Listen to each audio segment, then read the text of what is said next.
জলবায়ু তহবিলে 2000 কোটি টাকা আত্মসাৎ। তা কি করবে? টাকা ফেলি রেখে শুধু শুধু কি করবে? নিজের ব্যাংকে রাখা ভালো না? এর কারণটা হচ্ছে কি?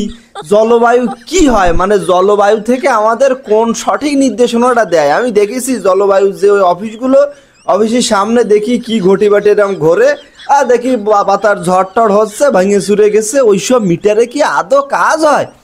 যাই নিয়ে খিলা বন্যা টন্যা যখন হুটহাট করে হয় তখন খুব সমস্যা হয়ে যায়। এই যে গতবার যে বন্যা হইলো, মানে যে এটা বন্যা টন্যা হইলো, সালিবিলে টাকার পয়সা এসে দিল, টাকা পয়সা তো সব জনগণে দেশ।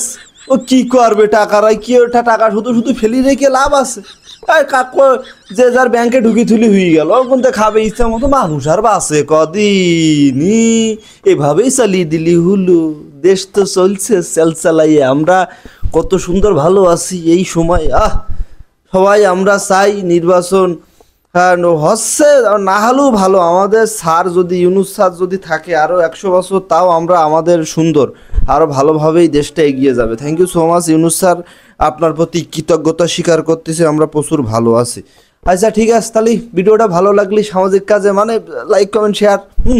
আর যদি ভিডিওটা ইউটিউব থেকে দেখে থাকেন, subscribe must. Till then take care, bye by.